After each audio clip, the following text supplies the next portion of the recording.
বারাণসীর প্রাচীন নাম ছিল কাশী। এটি এমন একটি শহর যা কেবলমাত্র দেখার নয়, অনুভব করার বিষয়, যেখানে জীবন ও মৃত্যু একসাথে মিলেমিশে একাকার হয়ে যায়। বারাণসীর প্রত্যেকটা ঘাটের একটা করে ইতিহাস রয়েছে, যা আপনাকে সেখানে দাঁড়িয়ে ভাবিয়ে তোলে। গুড মর্নিং এভরিওয়ান, আজকে আবারও একটা নতুন ব্লগে সবাইকে স্বাগত। আজকে রয়েছি আমরা বারাণসীতে, তবে একটু পরে চেক আউট করে যাব, কিন্তু তার আগে ঘাটে যাওয়ার স্বাদটা আরেকবার মিটিয়ে নিচ্ছি। মানে গঙ্গা দর্শনের ইচ্ছাটা শেষই হচ্ছে না, এত ভালো লেগেছিল। সেজন্য ভাবছি সকালবেলা আরেকবার একটু ঘাটে ঘোরাঘুরি করে আসি, টুকটাক ছবি তুলে আসি, তারপর এখান থেকে আমরা গাড়ি নিয়ে বেরিয়ে যাব আজকেই অযোধ্যা রাম মন্দিরের জন্য।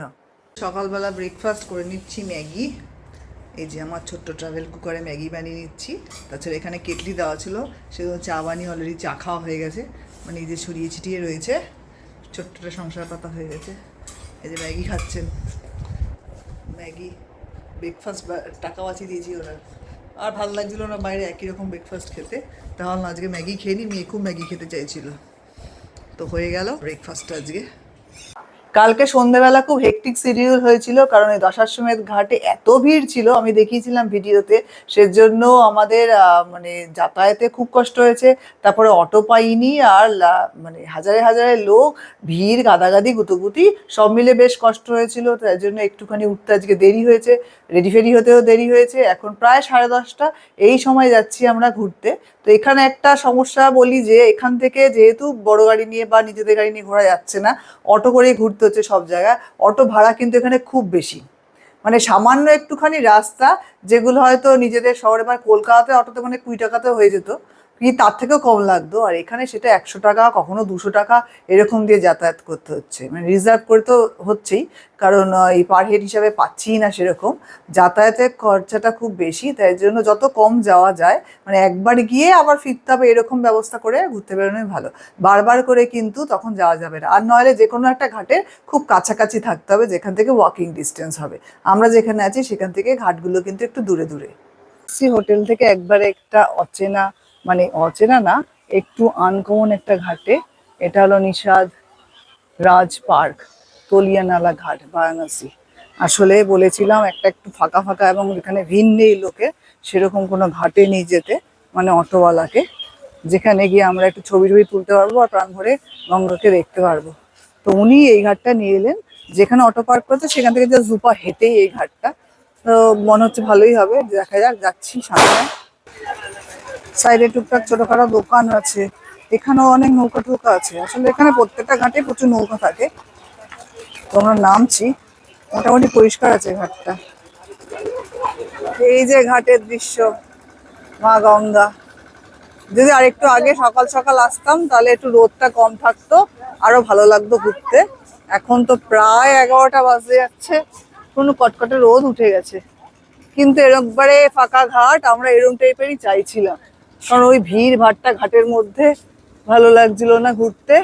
আর ওরকম তো দেখলাম, ঘুরলাম, সেরকম ফাঁকা ঘাট যেমন সিনেমায় দেখায় সেরকম চাইছিলাম। ভালো লাগছে। এটা যদি পড়ন্ত বিকালে আসতে পারতাম, উফ, তাহলে খুবই ভালো লাগতো। এখন মনে হচ্ছে কালকে ওই সন্ধ্যেবেলায় দশাশ্বমেধ ঘাটের সাথে যদি একটু আগে সময় হাতে করে আমরা আসতে পারতাম এরকম ফাঁকা ঘাটগুলোতে, তাহলে বেশ সুন্দর ছবি তোলা যেত। আর পড়ন্ত বিকেলের আলোতে একবারে খুব ভালো লাগতো গঙ্গাকে দেখতে, যেখানে কোনো লোকজন নেই, শুধু মা গঙ্গা আর আমরা আছি, এরকম টাইপের মানে একটা ভিউ পাওয়া যেত, খুব ভালো লাগতো। তো এখন এসছি, এখনো খুব ভালো লাগছে। এরকম ফাঁকা নিরিবিলিতে মা গঙ্গাকে উপলব্ধি করা যাচ্ছে বেশি ভালো।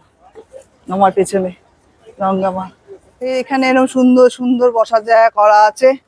ইস, খুব মিস করেছি বিকালবেলা এরকমই আসতে হতো, অত ভিড়ের মধ্যে না গিয়ে, তাই না? গঙ্গার দর্শন বেনারসের ঘাট থেকে হচ্ছে আমাদের। এখনই ভালো লাগছে, ভালো করে গঙ্গাকে দেখতে পাচ্ছি। অত ভিড়ের মধ্যে গঙ্গাকে ভালো করে দেখতেই পাইনি। বারাণসীর প্রাণ হলো গঙ্গা নদী, আর এই গঙ্গা নদীর তীরের ঘাটগুলো। বারাণসীকে চিনতে গেলে আপনাকে ঘুরে বেড়াতে হবে এই ঘাট ধরে। এখানে মোট 84টা ঘাট আছে, তবে ঘাটগুলো সব শৃঙ্খলাবদ্ধ, মানে একটা ঘাটের লাগোয়াই আরেকটা ঘাট, নামগুলো শুধু আলাদা আলাদা। প্রতিটা ঘাটই সুন্দর। দিনের বেলায় একরকম সৌন্দর্য, আবার রাত্রিবেলায় সম্পূর্ণ আলাদা রকম।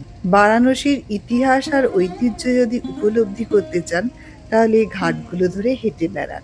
তাহলে যে আনন্দ পাবেন তা বোধহয় নৌকা ভ্রমণ বা লঞ্চ ভ্রমণ করেও পাবেন না। এবারের বারাণসী ভ্রমণে আমরা অনেকগুলো ঘাটই এক্সপ্লোর করেছি।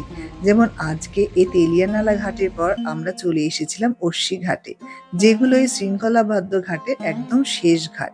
এখানে গঙ্গা নদী অস্বী নদীর সঙ্গে মিলিত হয়েছে বা সঙ্গম তৈরি করেছে। এই অস্বী ঘাটে সবগুলো ঘাটের সংক্ষিপ্ত বিবরণ এখানে লিপিবদ্ধ করা রয়েছে।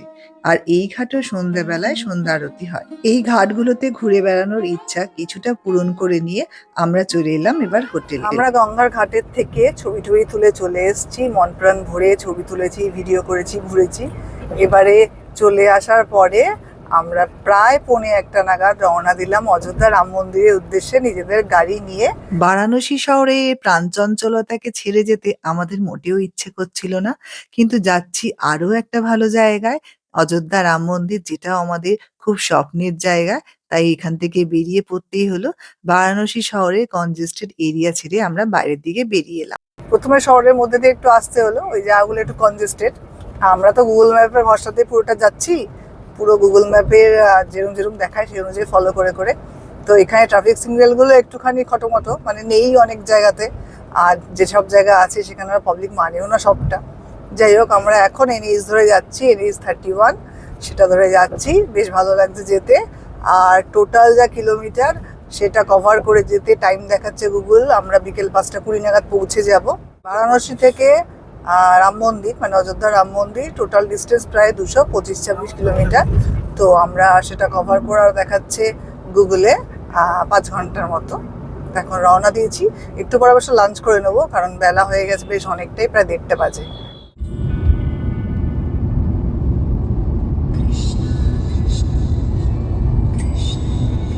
কিছুটা রাস্তা আসার পরে রাস্তার উপর পরপর দুটো ধাবা পড়েছিল। একটা এই ধাবা আর তার পাশে একটা রাজা ধাবা। তার মধ্যে এটাতে ঢুকলাম, গাড়ি পার্ক করি, এখন লাঞ্চ করে নেবো, লাঞ্চের টাইম বলে। আমরা এই ছোট্ট রেস্টুরেন্টটাতে অর্ডার করেছি সাদা ভাত আলাদা করে, দুটো মিক্স ভেজ, এটা পনির, এটা ডাল, আর তার সাথে ওই স্যালাড আছে, আর দেবে অনিয়ন পকোড়া, মানে পেঁয়াজ পকোড়া, মানে পেঁয়াজি। মিমি ভালো লাগবে খেতে? কেমন গো? ভালো। এই মিক্স ভেজটা এখানে বেশ ভালো খেতে, আর ডালটা ঠিকঠাক, কিন্তু এই শাহি পনিরটা আমাদের অতটা ভালো লাগেনি খেতে, অতটা ভালো না। আর এই এসছে আমাদের পেঁয়াজ পকোড়া, মানে পেঁয়াজি, বাঙালি তো। বারাণসী থেকে অযোধ্যা যাওয়ার জন্য আমরা ধরেছিলাম NH 731 রুটটা, যেই রুটটা আমাদের মতে বেস্ট রুট বারাণসী থেকে অযোধ্যা রাম মন্দির যাওয়ার জন্য। এছাড়া আরেকটা আছে পূর্বাঞ্চল এক্সপ্রেসওয়ে, আমরা ওটা দিয়ে যাইনি, কারণ পূর্বাঞ্চল এক্সপ্রেসওয়ে দিয়ে গেলে অনেক টাকা টোল লাগতো, যেটা অ্যানুয়াল পাস থেকে হতো না। যাই হোক, এইভাবে আমরা চলে এলাম অযোধ্যাতে। এই যে অযোধ্যা শহরের মধ্যে গম গম করছে আওয়াজ, চারপাশে প্রচুর গাড়ি, বেশ কনজেস্টেড, এবং এখানে অনেক পুলিশ দাঁড়িয়ে রয়েছে, এবং কিছু কিছু জায়গা মনে হয় ওয়ান ওয়ে, কারণ আমাদের গাড়িও এখানে আটকে গেছিলো এবং আমাদের রুট ঘুরিয়ে দিল। এসে খুব ভালো লাগছিল, একটা পজিটিভ এনার্জি পাচ্ছিলাম। আর চারিদিকে রাম, সীতা, লক্ষ্মণ, ইন্ডিয়ানদের সমস্ত মূর্তি, গল্প গাথা রয়েছে। দারুণ এনজয় করছিলাম শহরটাকে, বুঝতেই পারছিলাম যে কালকের ট্রিপটা আমাদের দারুণ হবে।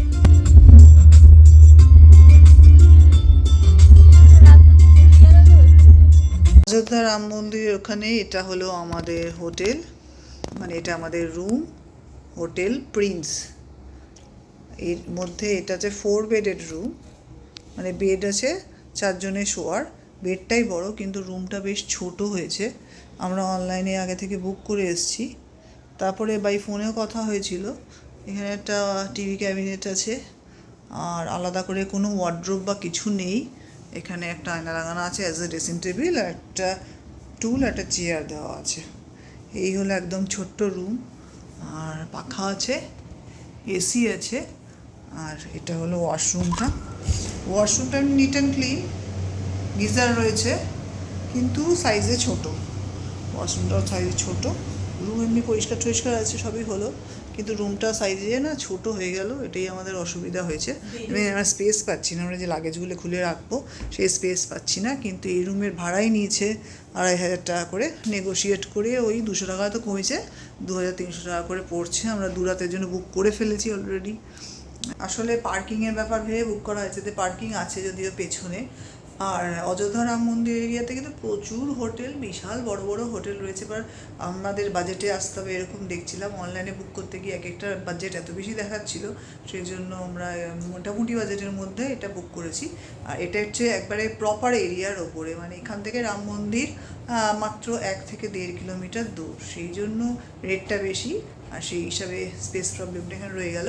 যত একটু দূরে দেওয়া যাবে তত কিন্তু হোটেলগুলোর ভাড়া একটু কম হবে, যেটা সব জায়গাতেই হয়, এবং আরও ভালো প্রপার্টি পাওয়া যাবে, এটা একটা ব্যাপার। কিন্তু সেখান থেকে আবার ওই অটো বা টোটো করে যেতে হবে মন্দির, সেটা একটা ঝামেলা আছে। হ্যাঁ, সব দিকেই একই ব্যাপার। অবশেষে আমরা পৌঁছে গেছি অযোধ্যা রাম মন্দিরে। তো হোটেলে চেক ইন করে নিয়েছি। আজকে আসতে একটু সমস্যা হলো, কারণ অযোধ্যা রাম মন্দিরের প্রপার যে জায়গাটা সেখানটা বেশ কনজেস্টেড, আর পুলিশ ছিল প্রচুর, প্রচুর লোকজন, অনেক জায়গায় নো এন্ট্রি রয়েছে। আমাদের হোটেলটা যেই জায়গাতে ছিল সেই রাস্তার দিকটা নো এন্ট্রি, মানে আর একটুখানি গেলে আমরা হোটেলে ঢুকে যাব, তা না করে আমাদের অনেকটা রাস্তা ঘুরে ঘুরে অলিগলি দিয়ে আসতে হয়েছে। হোটেলের ছেলেরা এসে নিয়ে এসছে। তারপর তো এই রুমটা দেখালাম, চেক ইন করেছি। রুমটা অতটা ভালো পাইনি। এখানে অযোধ্যা রাম মন্দিরে হোটেলগুলোর ফেয়ার খুব বেশি, তাই দেখছি আমরা বারাণসীর থেকেও এখানে দেখছি রেট বেশি। যাই হোক, আপাতত আজকের রাত আর কালকের রাতটা এখানে থাকছি। তো এখন ডিনার করে নেব। ডিনার এখানেই অর্ডার করে দিচ্ছি, এদের সাথে টাই আপ রয়েছে অন্য একটা রেস্টুরেন্টের, মানে খাবারের রেস্টুরেন্টের, ওখান থেকে ওরা আনিয়ে দেয়। এদের ইন হাউস কোনো রেস্টুরেন্ট নেই, এটা একটা অসুবিধা। আর খুব এক্সাইটেড লাগছে, ফাইনালি এসছি অযোধ্যা রাম মন্দিরে, কালকে রামলালা দেখতে যাব। তাই আজকের ব্লগটা এখানেই শেষ করছি, দেখা হচ্ছে কালকে আবার একটা নতুন ব্লগে।